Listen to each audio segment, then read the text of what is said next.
cuando tenemos el amor de nuestro Dios en nuestras vidas. Amén, ¿sí? ¿Tenemos el amor de Dios en nuestras vidas? ¿Sabemos que Dios nos ama? Háganme señitas, prendan la cámara, emoticón, no emoticón, ¿sí? Ah, chévere, amén, amén, que nosotros podamos sentirnos amados por nuestro Padre Dios. Y eso es algo muy, muy grande del mundo mundial, como diría. En este momento tenemos el plato fuerte, el mensaje que Dios tiene para nosotros en esta tarde. Pongamos mucha atención, abramos nuestra mente, pongamos en nuestro corazón el Espíritu de Dios, en nuestra razón, para que Él aleje cualquier cosa, cualquier preocupación y pongamos mucha atención al tema del día de hoy. Nuestra predicadora, Aidecita Daza, así que te invitamos, Aidecita. ¿Cómo estás? Bienvenida. Y es todo tuyo este espacio para la prédica en J. Gracias, Dianita. ¿Cómo están mis queridos hermanos? Espero que con muchas ganas de aprender de la palabra del Señor. En esta tarde quiero compartirles un tema que le hemos titulado La diosa de la razón. No sé qué pasó con la publicidad del tema de esta tarde, pero realmente llegó una publicidad con un título diferente, ¿no? Ahora esto me lleva a pensar en una situación. No nos confiemos y no creamos en todo lo que vemos o en todo lo que leemos, ¿no? Porque los seres humanos somos falibles, podemos equivocarnos. Entonces la información que recibimos es una información que no podemos tomarla o asimilarla siempre como algo certero o algo real o verdadero. ¿Ya? Justamente las personas que estuvieron en un tema anterior que tuvimos, analizamos y un poquito hicimos énfasis en esta situación, ¿no es cierto? Realmente en el tema anterior yo les invitaba a todos los hermanos más bien a que duden de lo que ven, que duden de lo que escuchen, que duden de la información que tienen delante y la verifiquen en base a la palabra de Dios. No sé cuántos de los que escucharon el tema anterior lo verificaron, lo revisaron. Un poquito hablamos acerca, ¿se acuerdan? Acerca de la Edad Media, hablamos del oscurantismo, hablamos de Apocalipsis capítulo 13. Y yo les invitaba pues a que revisen estos temas a profundidad y ustedes con sus propios ojos puedan verificar la información. El tema de esta tarde es un tema que complementa el tema anterior. Y vamos a revisar algunas cosas súper interesantes. Vamos a revisar también una profecía que se encuentra en la Biblia, aunque no la vamos a profundizar, pero vamos a tomar de ahí algunas cosas importantes para nuestra enseñanza, ¿ya?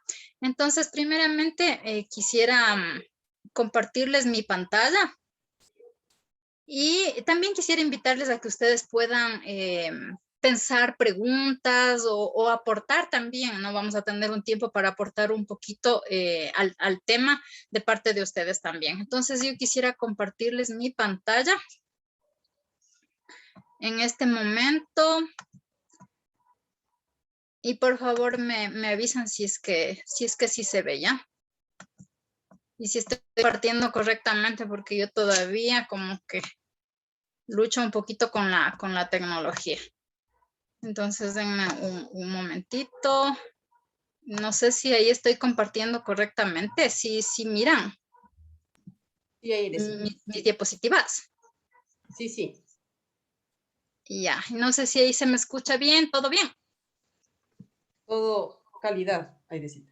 Chévere, perfecto. Ya, entonces, primero yo quiero compartirles a ustedes algunas imágenes. Vamos a hacer un poco de turismo, ¿ya? Quisiera que por favor ustedes hagan uso de su imaginación porque vamos a visitar específicamente un lugar del mundo, un lugar súper especial, súper lindo.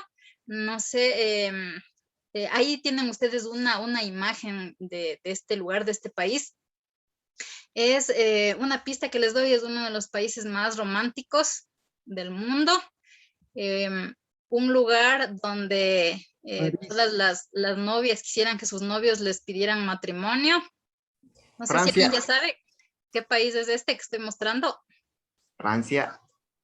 Ya, perfecto. ¿No es cierto? Miren, este es una toma en un balcón de un restaurante de París.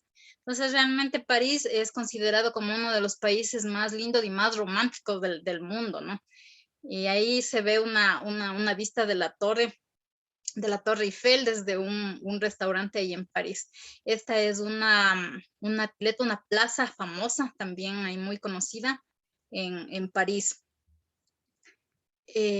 Acá ustedes pueden ver un río también súper lindo donde se hace turismo, ¿no es cierto? Viajes en bote. Ustedes pueden ver ahí también cerquita la Torre Eiffel, ¿no?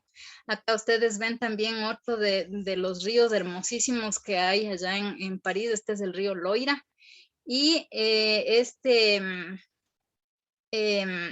un paquete turístico que se toma ahí en París es uno que se llama el recorrido de los castillos. Y consiste en viajar en bote por el río Loira, y en todo el recorrido ustedes van viendo castillos como el que están viendo ahí en la imagen, ¿no?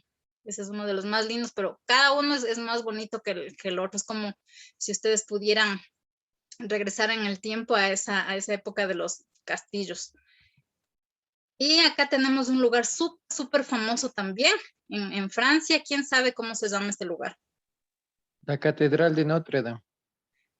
Perfecto, es la Catedral de Notre Dame, ¿cierto? Una de las catedrales más famosas, con una arquitectura súper famosa a nivel del mundo también, es la Catedral de Notre Dame.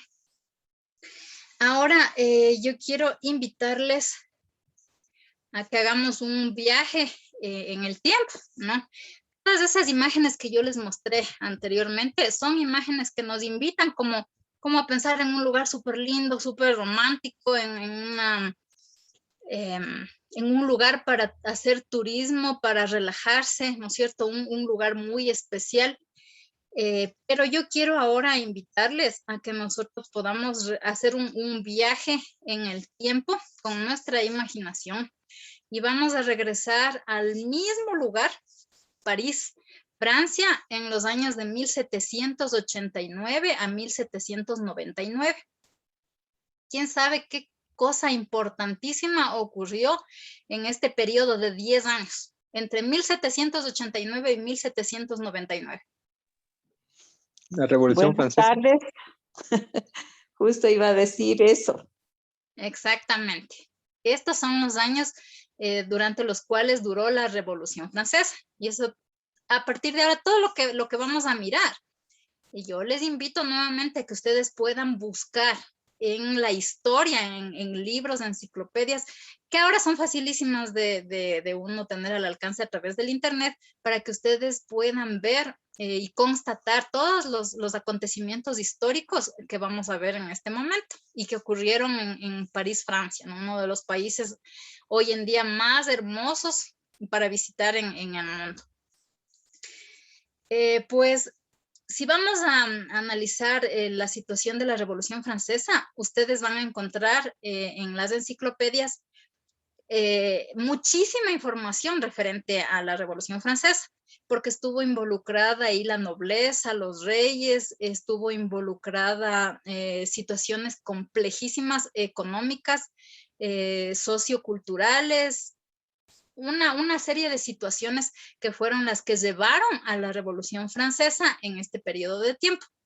Pero a nosotros la parte que nos interesa es la parte de lo que nos menciona la Biblia. No sé cuántos de ustedes sabían que la Biblia tiene una profecía donde están algunos detalles importantísimos de lo que ocurrió en la Revolución Francesa. Y nos estamos refiriendo a qué pasaje, a qué capítulo de las Escrituras.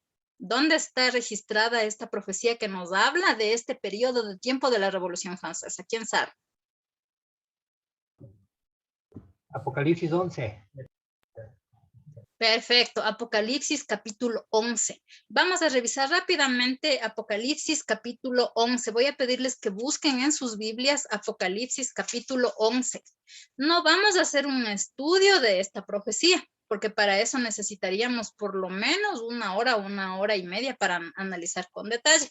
Yo les invito nuevamente, como en el caso del tema anterior de Apocalipsis 13, que ustedes, si no han estudiado esta profecía y no la conocen, le pidan a su líder de grupo pequeño o a uno de los ancianos de nuestra iglesia que ustedes les ayude a comprender, que puedan tener un estudio profundo de este pasaje de las Escrituras, que es realmente una perla valiosísima de información que fortalece nuestra fe, porque nosotros podemos ver cómo en las Escrituras estaba profetizado con muchos detalles, muchos acontecimientos importantes de la historia.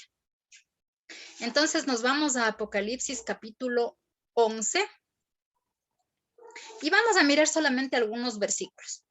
En el versículo, yo voy a leer algunos versículos, del versículo 3, el 4 y del 7 en adelante, ya para ganar tiempo.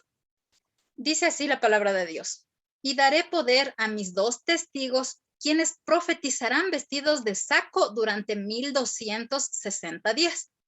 En esta profecía estamos viendo 2 personajes que se les da el nombre de testigos, 2 testigos, ¿no?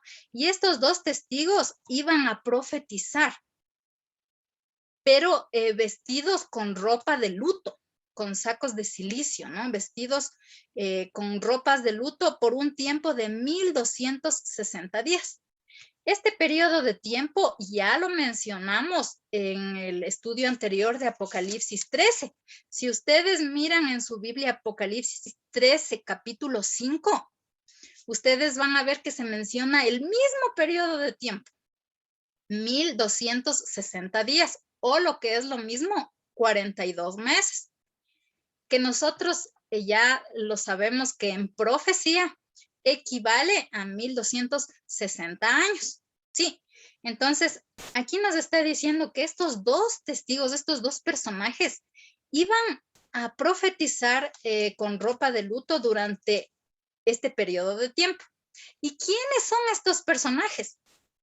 El mismo capítulo nos explica en el siguiente versículo. En el versículo 4 dice: estos son los 2 olivos y los 2 candeleros que están ante el Dios de la tierra. Aquí nos está presentando otros símbolos para representar a estos 2 testigos. Y estos símbolos que se utilizan aquí son símbolos que se utilizan en otros pasajes de la Biblia y que claramente revelan que los candelabros y los olivos representan a la palabra de Dios, al Antiguo y al Nuevo Testamento, ¿ya? Entonces aquí nosotros estamos viendo en esta profecía que durante 1260 años la palabra de Dios iba a ser anunciada, iba a ser proclamada, pero en una situación de luto, en una situación muy difícil, ¿sí? Y esto se corrobora con lo que estudiamos anteriormente en Apocalipsis 13. Ustedes recordarán que nosotros vimos que iba a haber un poder político religioso durante la Edad Media que iba a hacer persecución a todos aquellos que predicaran o pregonaran la palabra de Dios. Y habíamos hablado de que ese periodo se llamó el oscurantismo, porque se retrasó el avance de la ciencia, de las artes, y principalmente se ocultó la palabra de Dios. Como ustedes saben, en la época, durante toda la época del oscurantismo, durante la Edad Media y también durante la Edad Moderna que le siguió, la Biblia solamente la podían leer los obispos. Solo ciertos obispos con un cierto rango podían tener acceso a la lectura de las Escrituras. Y si se daba lectura a las Escrituras al pueblo, se lo hacía en el lenguaje del latín, de tal manera que nadie podía comprender o escuchar con sus propios oídos la lectura de las Escrituras. Y durante todo ese tiempo fue un tiempo durante el cual los reformadores en distintos países en Europa fueron perseguidos, fueron asesinados en hogueras, fueron torturados. Muchos de ellos huían de unos países a otros donde había un poco más de tolerancia. Y Francia, París no fue la excepción. En Francia había un grupo de cristianos que se les llamaba los hugonotes. Y este grupo de cristianos defendían el derecho de tener acceso a la palabra de Dios. Por lo tanto, fueron masacrados, fueron perseguidos. Inclusive la historia, si ustedes buscan en enciclopedias de historia, lo que se llamó la masacre de San Bartolomé, fue una masacre que ocurrió en Francia, en la cual 70,000 cristianos hugonotes fueron asesinados por encontrárseles culpables de tener la escritura o predicar las escrituras, ¿no? Yéndose en contra de lo que la religión oficial romana decía en ese momento, ¿no? En ese momento, pues durante todo este periodo de 1260 años, la iglesia tenía el apoyo del Estado. Me estoy refiriendo a la iglesia oficial, ¿no? A la iglesia católica romana. Entonces, durante todo este periodo de tiempo, la persona que no pertenecía a esta religión era simplemente asesinada, perseguida. Muchos tuvieron que escapar, huir a otros países para tratar de salvar su vida. Y este fue un tiempo durante el cual la predicación de la palabra de Dios era una cosa realmente complicada, algo sumamente difícil que solamente los más valientes lo hacían, porque era con pena de muerte, ¿no? Si alguna persona era encontrada con algún trozo de escritura de la palabra de Dios, pues inmediatamente era sometida a un juicio de inquisición y condenada a muerte. Así que a todo esto que les estoy hablando, se está refiriendo este periodo de 1260 años en que estos dos testigos que ya les he mencionado, que se refiere al Antiguo y Nuevo Testamento, fueron digamos, en cierto modo perseguidos, ¿no? Estos dos testigos. Ahora, en el versículo, nos vamos al versículo 7, por favor, síganme con la lectura de la palabra de Dios. Apocalipsis capítulo 11, versículo 7. Y cuando hayan acabado su testimonio, la bestia que sube del abismo los combatirá, les vencerá y les matará. Sus cadáveres quedarán en la plaza de la gran ciudad que simbólicamente se llama Sodoma y Egipto, donde también su Señor fue crucificado. Durante 3 días y medio, la gente de los pueblos, tribus, lenguas y naciones verán sus cadáveres y no permitirán que sean sepultados. Los habitantes de la tierra se regocijarán y se alegrarán por causa de ellos y se enviarán regalos unos a otros porque estos dos profetas habían atormentado a los habitantes de la tierra. Pero después de los 3 días y medio entró en ellos un aliento de vida enviado por Dios. Se levantaron sobre sus pies y cayó un gran temor sobre quienes los veían. Entonces hubo una gran voz del cielo que les dijo: subid acá. Y subieron al cielo en una nube a la vista de sus enemigos. Entonces aquí la Biblia nos dice, ¿no? Que estos dos testigos, a duras penas, con mucho esfuerzo, con sacos, con vestidos de luto, lograron dar su mensaje. Pero llegó un momento en que iban a ser combatidos, se les vencería y se les mataría inclusive, ¿no? Iban a quedar tirados en la plaza de una ciudad que aquí se menciona como Sodoma y Egipto. Un detalle súper interesante, porque Sodoma y Egipto nos traen a memoria dos características súper específicas y claras.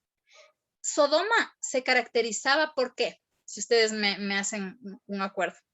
¿Cuál era la característica que se les viene de una cuando hablamos de Sodoma?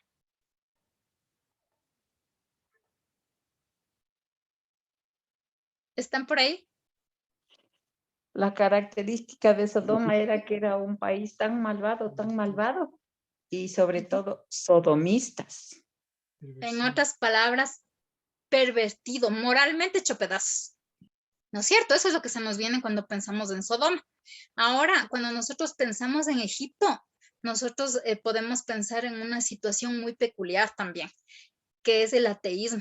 Ustedes recordarán que cuando Moisés fue a Egipto para sacarle al pueblo de Israel, Moisés le habló al faraón acerca del Dios verdadero, que Dios, Jehová, el creador de los cielos y la tierra, le había enviado a Moisés a sacar a su pueblo. Y la respuesta del faraón, ¿cuál fue? ¿Recuerdan?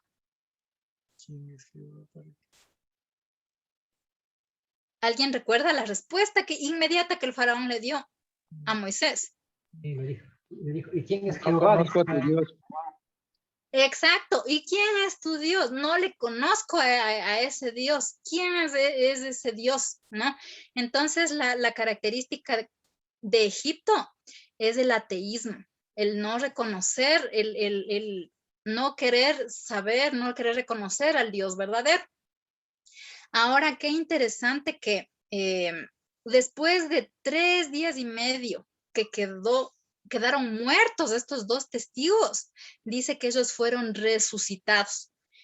Y todos estos detalles se cumplieron exactamente en este país tan interesante de Francia, ¿no? Y vamos a ver cómo es que se cumplió y qué detalles son los que se cumplieron. Quiero continuar compartiéndoles algunas imágenes que quizá ahora a ustedes les va a hacer que ustedes vean de otra manera a París, Francia, ¿no? No quiero ser aguafiestas, pero vamos a ver en 1789 a 1799 qué fue lo que sucedió en esos lugares hermosos que vimos en un inicio de París. Este lugar, yo ya les mostré anteriormente, se llama la Plaza de la Concordia, hoy al 2021. Miren cómo era y qué sucedió en este lugar en 1793. Sí, justo ahí en los días de la Revolución Francesa. Sí, habíamos dicho que la Revolución Francesa empezó en 1798. Es una fecha facilita de aprenderse porque es 1789. 1789, perdón. Sí, 1789. Sí. En 1793 ocurrieron una serie de acontecimientos importantísimos. Este año que ustedes están viendo ahí es un año que marca eventos súper importantes. Lo que ustedes están viendo aquí es la Plaza de la Concordia en 1793. Y la cabeza que se sostiene ahí, ustedes pueden ver ahí la guillotina, ¿no es cierto? Y una persona que está sosteniendo una cabeza. La cabeza que está ahí es la cabeza del rey Luis XVI, ¿sí? Ese era el rey que estaba justamente en ese momento de la Revolución Francesa. La esposa de este rey era un personaje súper famoso y conocido. ¿Quién sabe cómo se llamaba?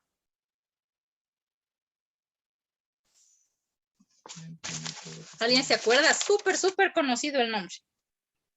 Luis V. No, o sea, Luis XVI era el rey, es al que le quitaron la cabeza en la guillotina, pero la esposa, ¿cómo se llamaba? Se llamaba, no me acuerdo si es Antonieta o Catalina. Les doy una pista. A ella también en el mismo año le cortaron la cabeza en la guillotina. Sí. Ella se llamaba María Antonieta. María Antonieta, bien dije, ¿Antonieta o Catalina? María Antonieta, ella se llamaba María Antonieta. Ahora, ¿qué fue lo que sucedió? O sea, ¿por qué se dieron estos acontecimientos? Y un poquito les voy a contar un poquito, resumiéndoles la historia, ¿sí? Los antecedentes que llevaron a esta Revolución Francesa. Justo antes de la Revolución Francesa, habíamos dicho que el poder religioso y civil era tan grande que prácticamente oprimieron al pueblo francés de una manera que ustedes no tienen idea. O sea, los ricos eran recontra ricos, la nobleza súper poderosa y rica y hacía fiestas y banquetes, mientras que el pueblo francés se moría de hambre. La iglesia recibía tributos que exigía la iglesia. Se exigían tributos también de parte del Estado, y tributos que ni siquiera llegaban a las arcas del Estado, sino que en el camino se quedaban en bolsillos, ¿no? Bolsillos de ladrones y codiciosos. Se dio una situación de tanta opresión que cuando un campesino, por ejemplo, iba a un juzgado a pedir que se le hiciera justicia, los nobles, como pasaban dinero y sobornaban jueces, siempre los campesinos salían perdiendo, ¿no? Entonces, hubo una situación política y social tremenda. Y para variar, como se había ocultado la palabra de Dios al pueblo, había una completa oscuridad en la mente de las personas, oscuridad en el sentido del conocimiento de la Biblia y una moral terrible, una moral espantosa, la que llegó a existir en Francia, justo en la época, unos años antes de la Revolución Francesa. Esta situación fue súper agravada por el hecho de que los cristianos, como habían sido muertos y otros perseguidos, el país prácticamente había perdido a la mejor gente de su población. Solamente había quedado la gente que no tenía ningún concepto de lo que era la palabra de Dios. En ese momento en Francia, yo creo que ya o sea, cristianos no estaban ya en Francia. La mayoría habían sido muertos o habían escapado a otros países. Si es que tal vez había algún cristiano que había quedado por ahí, estaba súper escondido, refundido en algún lugar. Pero la situación moral que llegó a existir en este país, sin la Biblia, o sea, imagínense ustedes, ¿no? Un país donde no hay acceso a la palabra de Dios y donde se proclama como enseñanzas divinas, más bien situaciones de abuso, situaciones de robo, situaciones de oprimir a las personas, de abusar de la gente, donde los ricos se volvían cada vez más ricos y los pobres cada vez más pobres. En ese ambiente, en esa situación, es que el pueblo ya no puede soportar más. El pueblo odia a todo lo que se llame religión, porque la única religión que conocían era la religión oficial. Entonces odiaron a la religión oficial, odiaron a la nobleza, odiaron al rey, y en el año de 1789 el pueblo se levanta y empieza la revolución. Se levantan un montón de movimientos revolucionarios y empiezan a hacer prácticamente como una guerra civil, ¿no? Una guerra civil para bajar a todo ese gobierno que les tenía aplastados a los ciudadanos de París. De toda Francia, ¿no? De toda Francia prácticamente. Cuenta inclusive una anécdota que hubo la esposa de un rey anterior, que cuando fueron el pueblo a reclamarles alimento, a pedir que estaban muriéndose de hambre, esta mujer les mandó a contestar a la gente que estaba protestando afuera del palacio, que pues si esta gente no tiene pan para comer, que coman pasteles. Una frase así irónica que se dice, ¿no? Que todas estas situaciones llevaron al pueblo a ya no soportar más la situación. Es por eso que en el año de 1789 empieza la revolución. Y es por eso que unos años luego, en 1793, le cortan la cabeza al rey, le cortan la cabeza a su esposa, los movimientos revolucionarios que se tomaron prácticamente, digamos, el gobierno del país, el gobierno de Francia. Esto fue lo que ocurrió. Ahora vamos a ver algo más, ¿ya? ¿Recuerdan este río? Junto a la Torre Eiffel es el río Sena en el 2021. Ahora, ¿qué ocurrió o qué relación tiene este río Sena en el año de 1793? Durante toda la Revolución Francesa y especialmente en este año de 1793, hubo unas masacres terribles, murieron cerca de 400,000 personas durante todo el periodo de entre 1792 a 1796. ¿Y qué personas murieron? Murieron personas primero personas de la nobleza, obispos, muchísimos obispos, sacerdotes, monjas, por el odio que el pueblo le tenía a la religión oficial. Luego empezó a haber entre partidos revolucionarios masacres, matanzas.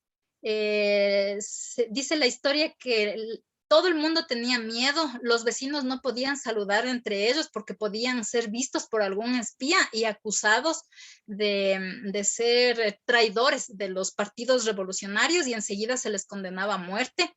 No importaba si eran hombres, mujeres, niños, adolescentes, eso no importaba. A cualquiera que se le acusaba de esa situación era muerta. Y los historiadores mencionan que las acequias, las alcantarillas, como no habían alcantarillas, pues solamente eran acequias que llevaban el agua de la ciudad de París, iban al río Sena. Y dice que la sangre de la gente que murió en ese tiempo corría por las acequias y llegaba al río Sena, que se enrojecía llevando esta sangre por las aguas de este río, ¿no? Eso fue lo que sucedió ahí en el río Sena en esos años. Este que vimos acá, que era el río Loira, ¿recuerdan? El paseo de los castillos. En el año de 1793 fue testigo de una situación terrible, que si ustedes la buscan en el internet, como los ahogamientos del río Loira, ustedes van a ver las atrocidades que se realizaron ahí en el río Loira. Uno de los castigos para las personas en esos años era meterles en barcas, ponerles a los prisioneros en las bodegas encerrados y esos barcos tenían huecos, ¿no? De tal manera que se enviaba el barco y a los pocos metros el barco se hundía ahogando a todas las personas que estaban ahí. Otra situación que se hacía también era simplemente llevar a cientos de prisioneros en los barcos, luego asesinarles o atarles y botarles al río para que mueran. Como luego se dieron cuenta que era un espectáculo que era desagradable, los cuerpos flotando, comidos de los cuervos y comidos de los buitres, empezaron a ponerles piedras para que los cuerpos se hundieran. Una situación horrible también que se llevaba a cabo era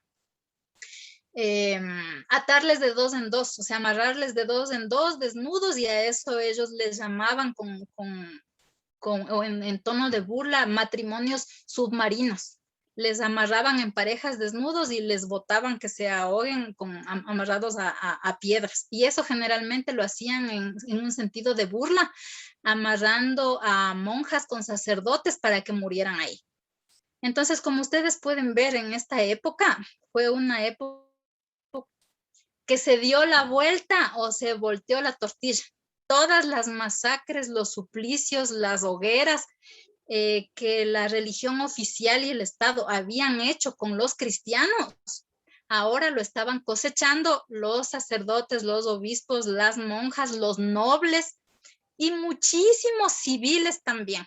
Se dice que como 40,000 civiles murieron en el año, entre 1793 y 1794, época a la cual se les llamó el reinado del terror.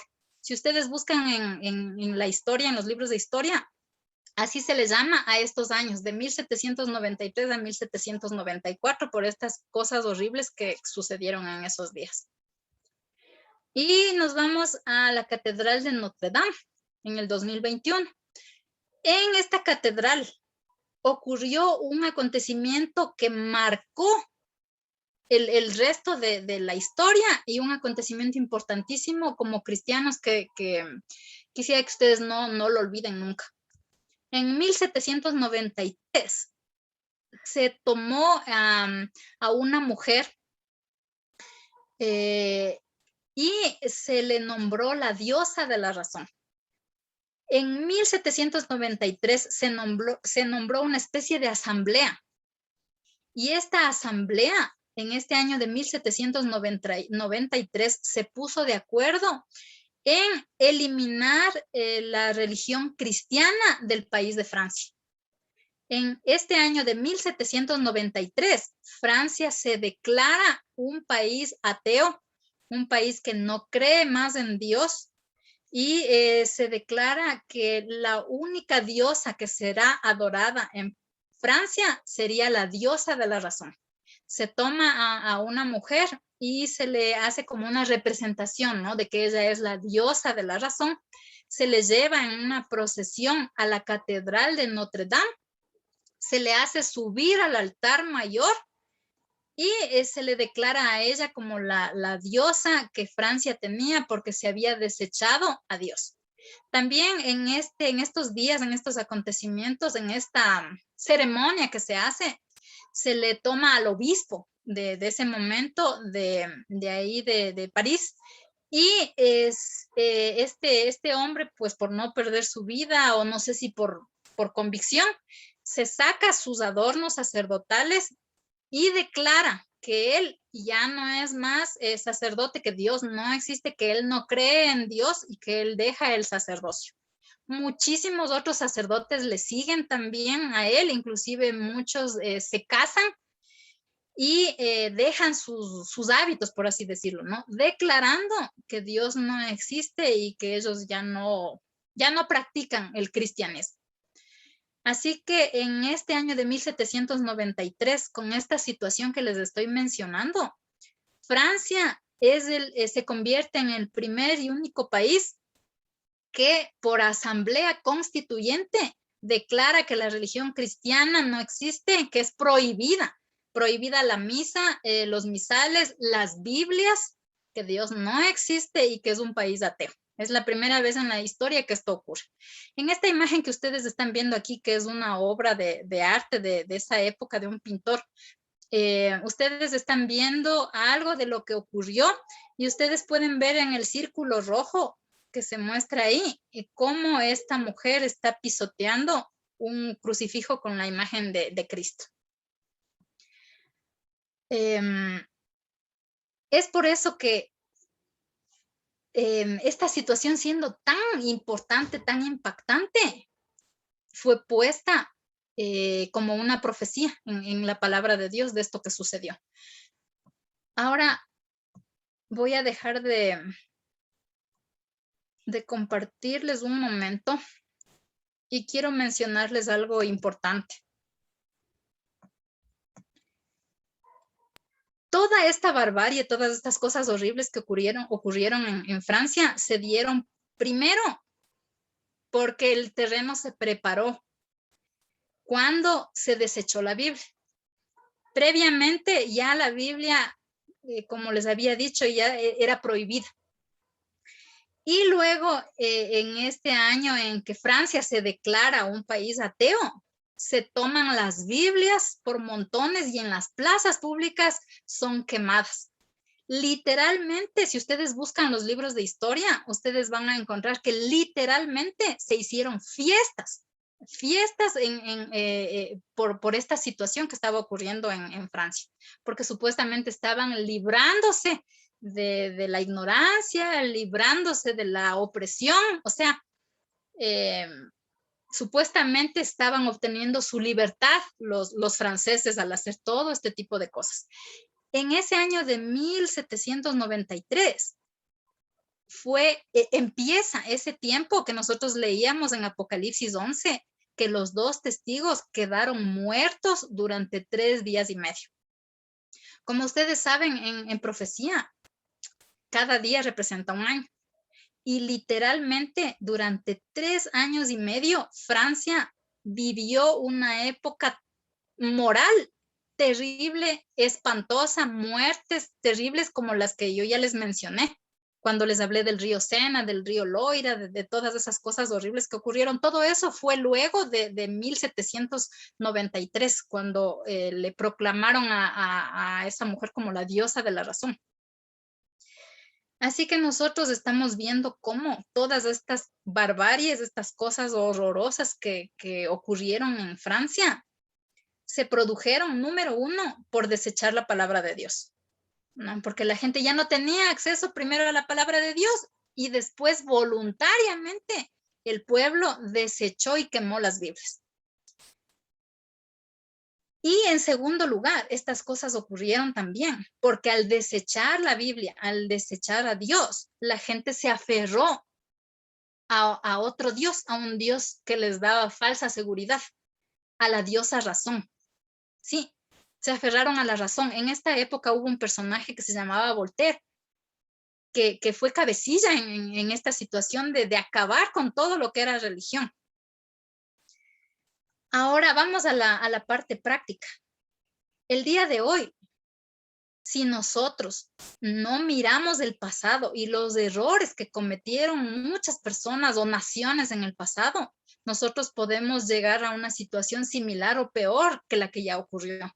De hecho, yo ya les había hablado de que la historia se repite, tiende a repetirse, porque los seres humanos vuelven a cometer los mismos errores.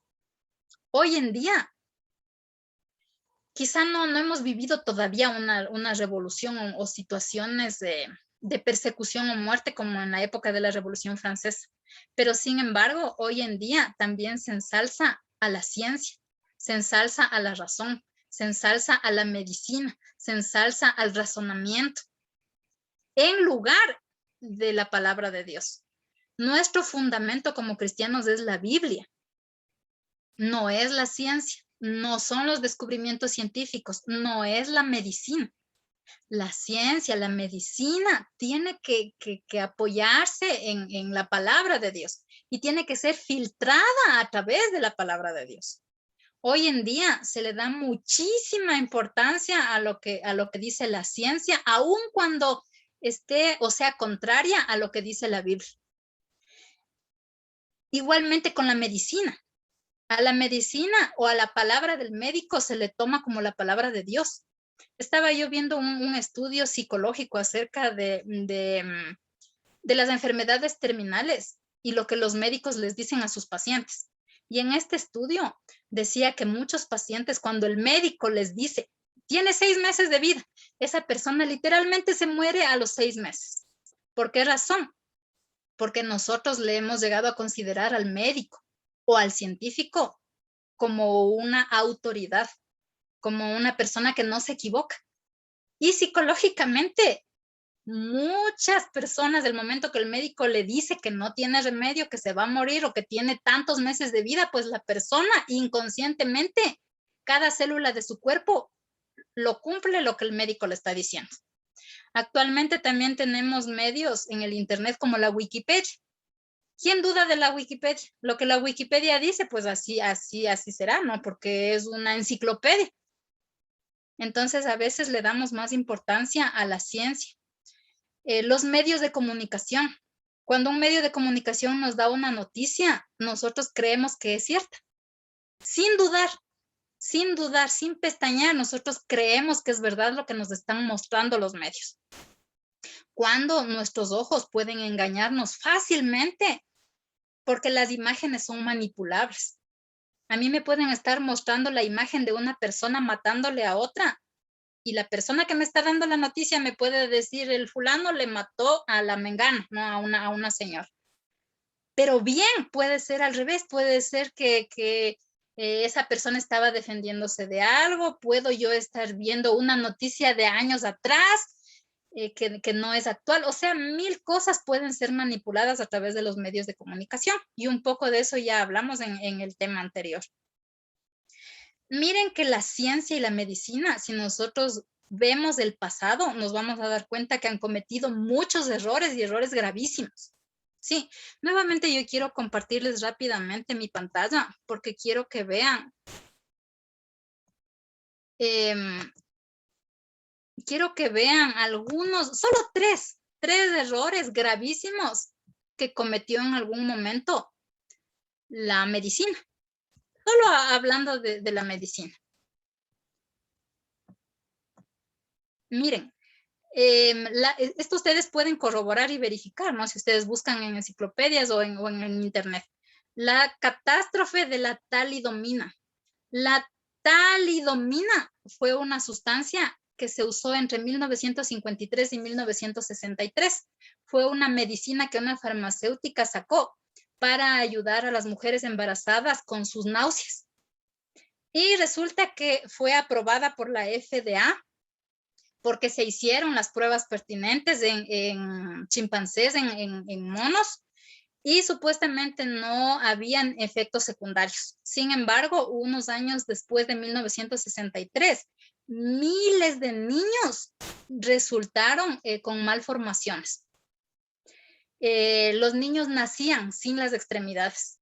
Entonces empezaron a haber juicios, a haber nuevas investigaciones y los científicos se dieron cuenta que las pruebas se habían hecho en animales que no estaban preñadas o se habían realizado también o sea, animales que no se habían percatado que estaban preñadas las hembras y sus embriones o sus fetos habían muerto o los animales habían muerto, así que por eso nunca se percataron de las malformaciones que producía esta enfermedad que se llama la talidomida.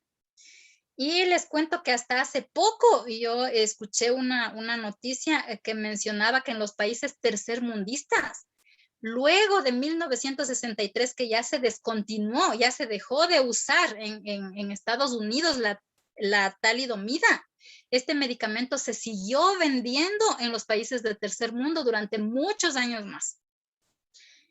Otro error gravísimo que se cometió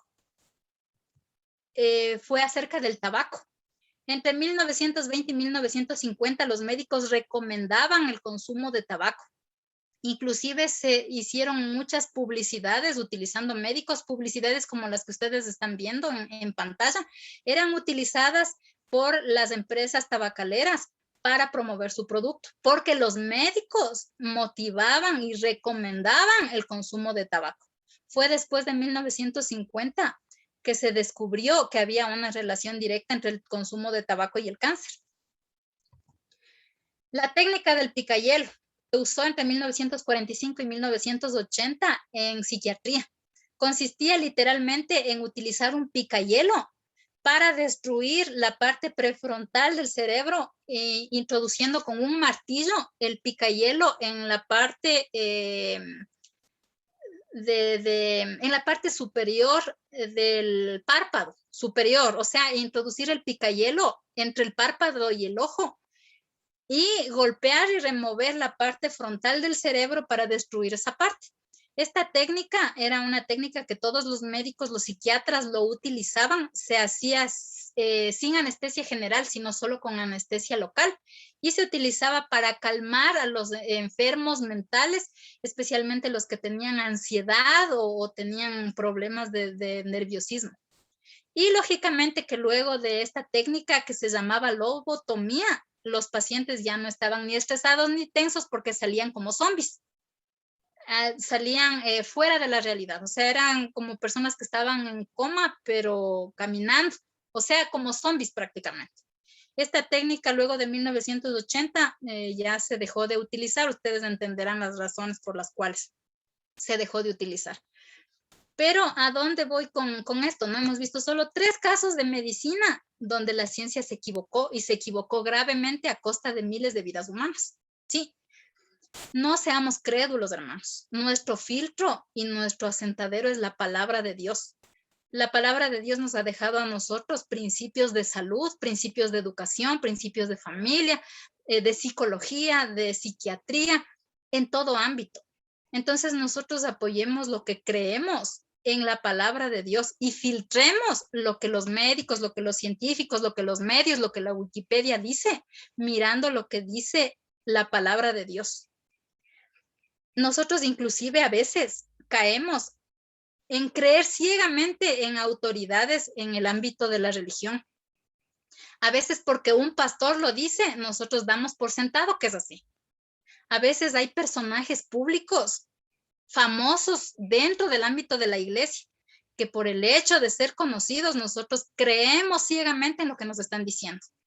Tenemos dentro de nuestra iglesia médicos que son personajes públicos, que por el hecho de ser personajes públicos o que aparecen en televisión, nosotros creemos que tienen la verdad, porque además de ser personajes públicos y que aparecen en televisión, son adventistas o son cristianos. Entonces eso como que no nos permite dudar, como que decimos, bueno, pues o sea, es médico, es un científico, sale en televisión y además es de nuestra iglesia, entonces creemos ciegamente en lo que muchas personas nos dicen.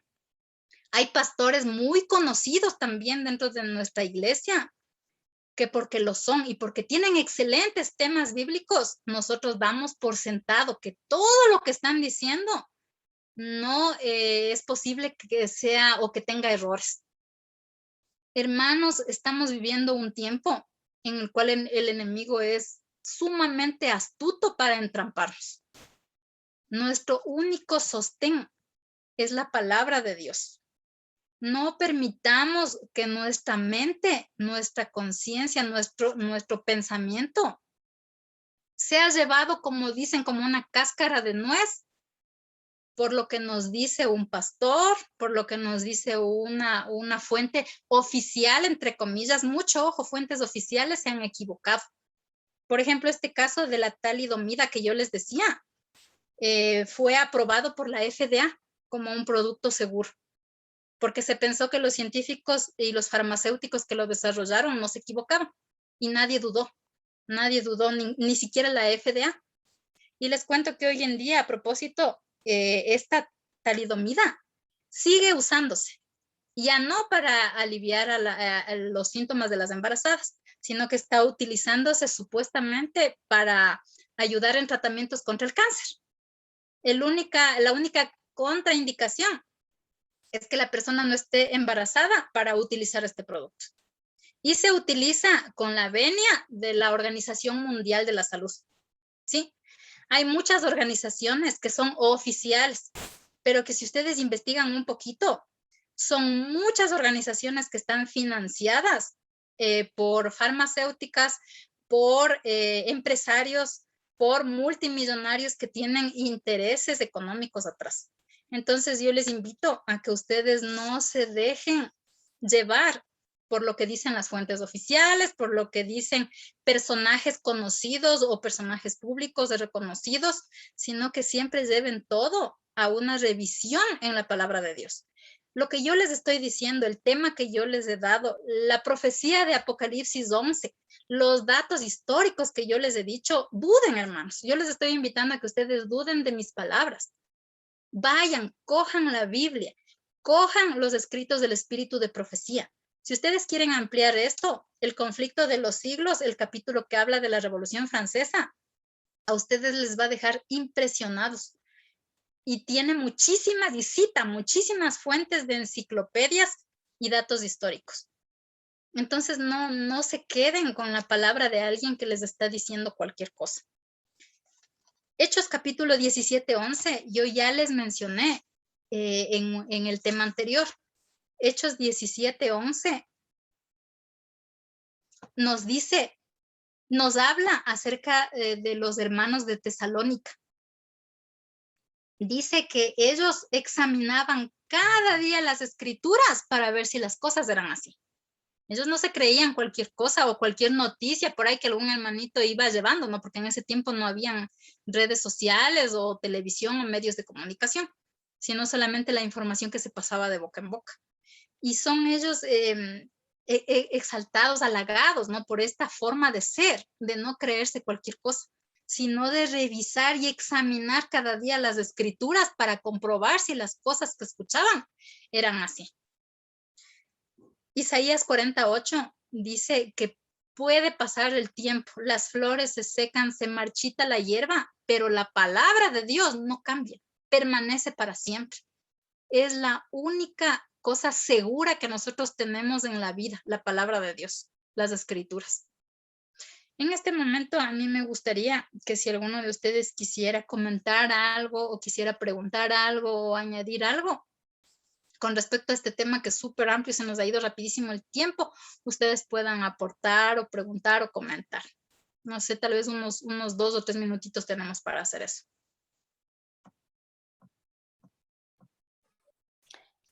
Aidecita, me parece tu... Sí, Consuelito, te escucho. Buenas tardes, hermanos. Realmente lo que nos está diciendo nuestra hermana, nosotros debemos de tenerlo muy presente. Qué pena, no puedo prender porque está oscura mi casa, pero hermanos, cada cosa que ustedes vean, cada cosa que se nos digan, investiguemos. No nos quedemos allí. Están pasando cosas fuertes, incluso ahorita con los de la vacuna. Por favor, hermanos, investiguemos. No nos dejemos solamente dejar hablar y hablar a las personas que Walter Bate siempre decía algo. A todos nos manejan un doble discurso. Un discurso es para el mundo, por decir así. Otro discurso es para los entre ellos, entre la gente rica. Siempre tienen para manipular al pueblo. Pero nosotros tenemos la sabiduría. Yo pienso que la escuela sabática de esta mañana ha sido muy clara. No somos cualquier pueblo. Somos un pueblo sabio. Somos un pueblo que Dios nos ha dado inteligencia y somos un pueblo que Dios nos ha dado discernimiento. Yo apoyo todo lo que esta mujer, por gracia de Dios, ha investigado y ha llegado a nosotros. Porque de verdad, las cosas están, no es que las cosas, nuestra vida está en juego. Solo eso. Bendiciones, hermanos. Gracias. Muchas gracias, Consuelito. ¿Alguien quisiera aportar, compartir, preguntar algo más para este tema?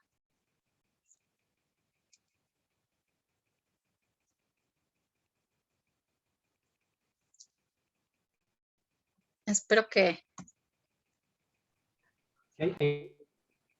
Sí, escucho. Una cosa importante es que en nuestro medio adventista y no adventista todavía se creen partidos políticos de revolución, de cambio, de socialismo y todo lo demás. Entonces estamos viendo que todos esos partidos en algún momento dado solo han jalado para su propio interés y por supuesto entrenados por el enemigo.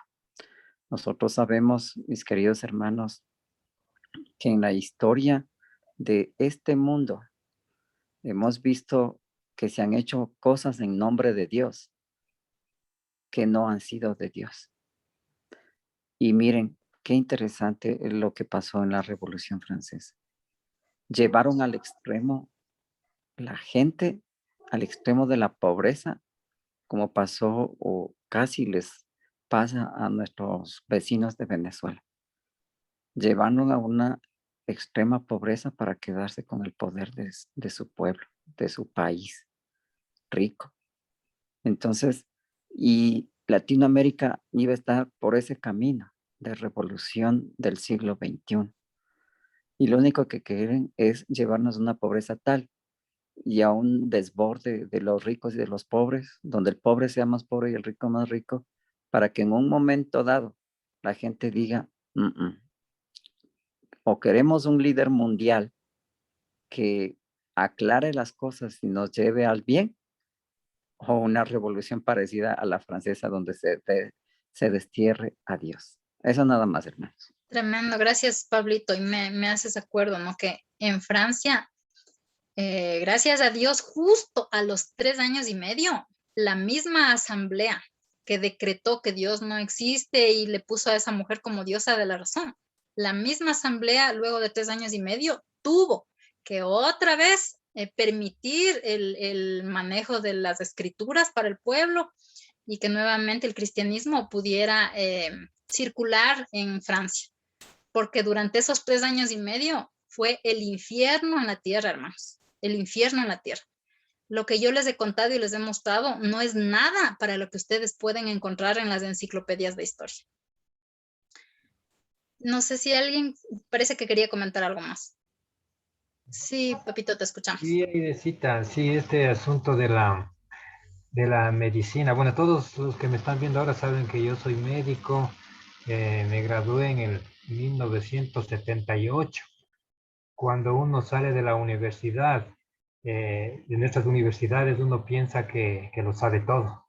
Uno piensa que lo sabe todo, deja a un lado, ve los consejos de naturales, lo que Elena de White, todo eso, lo ve como algo rudimentario, como algo empírico, ¿sí? Solo con los años la experiencia te va dando y te va haciendo razonar y reflexionar en forma correcta. Eso es lo que me ha pasado a mí en mi experiencia que yo les comento, ¿no es cierto? Uno aprende cosas ahí que piensa ciegamente que es la verdad y que de eso no hay otra verdad para curar, para hacer las cosas, pero no es así. ¿No? Uno debe tener la mente abierta, como dice en la palabra de Dios, escudriñarlo todo, retener lo bueno. Estaba recordando un libro que lo tengo aquí a mi mano, es justamente Retorno a la Natural de Vernon Foster, ¿no es cierto? Este doctor tiene este programa Nuevo Comienzo, como lo hemos tomado nosotros acá ahora en nuestra iglesia.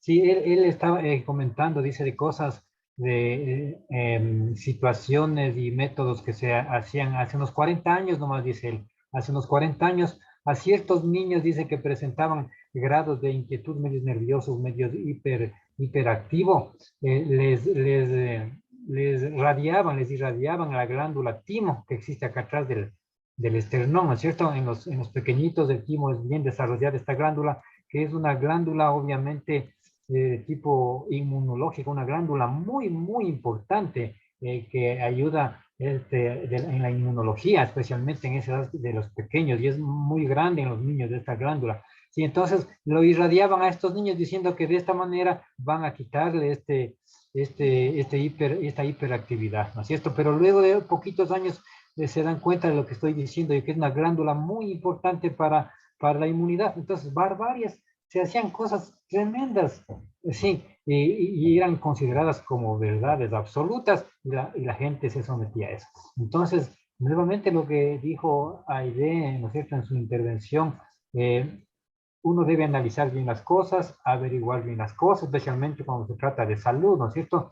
Averiguar bien las cosas con un profesional, con otro profesional, porque no todo realmente es malo, no es malo todo, pero tampoco todo es bueno. Entonces hay que balancear y, como lo dijo Aidecita, filtrarlo por la palabra de Dios. Un escrito está cuando tenemos que tomar decisiones importantes.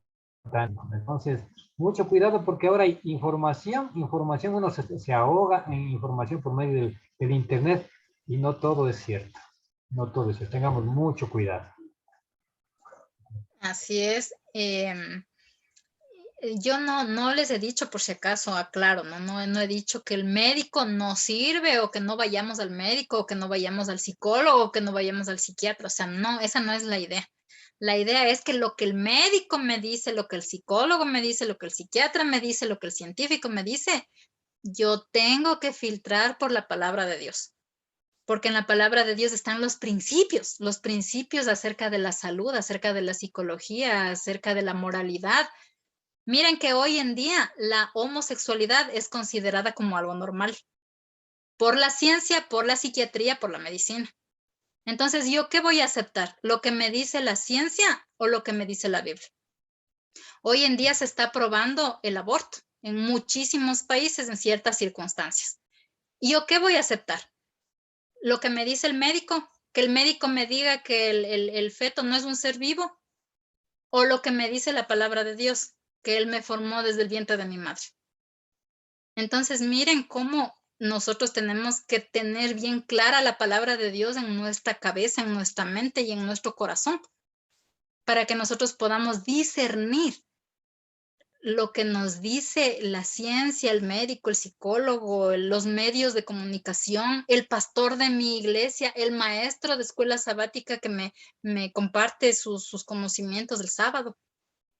No debo yo ser una persona que solo recibo y meto mi información. Como una esponja, ¿sabe? Suele usarse ese ejemplo, ¿no? El cerebro es como una esponja. Yo no soy una esponja, no tengo un cerebro de esponja que absorbe todo y todo lo que entra se queda ahí, sino que Dios me ha dado capacidad de discernir a través de la palabra de Dios, a través de lo que está escrito en la Biblia. Siempre tengamos en nuestra mente, en nuestro corazón, lo que dice la Escritura para que podamos comprender y discernir lo que está bien y lo que está mal. Porque va a llegar un momento muy cercano, hermanos, en que va a ser cuestión de vida o muerte. Ya no va a ser solo una cuestión de algo pequeño, de si como o no como esto o no como, sino que va a ser una cuestión ya donde intervengan decisiones de vida o de muerte. Y no solo literalmente hablando, ¿no? Sino de vida o muerte eterna, de mi salvación o mi perdición. Entonces aprendamos a tomar decisiones y a filtrar la información a través de las escrituras, ¿ya? Entonces, pues creo que ya se nos ha ido volando el tiempo y solamente quiero invitarles a que pensemos en el título de este tema, la diosa de la razón, y lo que dice Éxodo capítulo 20, versículo 3. No tendrás otros dioses fuera de mí. Que Dios no permita que nosotros nos dejemos llevar por estas influencias como la ciencia, la medicina, y que nosotros endiosemos todas estas cosas y les demos un lugar más importante que el lugar que Dios debe tener en nuestra vida y su palabra también en nuestra vida como un filtro de lo que está bien y lo que está mal. Gracias, queridos hermanos. Quisiera que podamos terminar haciendo una oración para pedirle al Señor que su Espíritu pueda obrar en nosotros. Inclinemos nuestro rostro y hagamos una oración, hermanos. Querido Señor, en esta noche queremos suplicarte a ti, Padre amado, que tú tengas misericordia de nosotros, que tu Espíritu Santo, Señor, entre a nuestro corazón, entre a nuestra mente y que pueda darnos luz, que pueda darnos claridad, pueda darnos entendimiento, Señor, que pueda recordarnos lo que nosotros revisamos diariamente en tu palabra, para que el momento que nosotros tengamos que discernir entre el bien y el mal, entre lo que nos dice la ciencia o la medicina o la psicología o los medios o cualquier persona, nosotros podamos reconocer, podamos identificar lo que está bien o lo que está mal. Que nosotros podamos utilizar tu palabra, Señor, como el filtro que nos permita saber qué es la verdad, Señor. Te suplicamos que tú despiertes nuestra conciencia, que tú nos ayudes a mirar y a comprender el tiempo en el que estamos viviendo, para que nosotros no nos quedemos adormecidos o quizá aletargados o creyendo cualquier noticia, cualquier información que se cruza en nuestro camino. Querido Señor, ayúdanos a que podamos permanecer unidos a Jesucristo y permanentemente con tu Espíritu guiando nuestra mente. Esto te suplicamos, Señor, y te damos las gracias a ti, Señor, por tu promesa de sabiduría, por tu promesa del Espíritu Santo para ser nuestros guías. Gracias, querido Dios, por lo que hemos aprendido en este día y gracias nuevamente por tu Santo Espíritu, porque nosotros creemos en tus promesas. En el nombre de Jesús. Amén.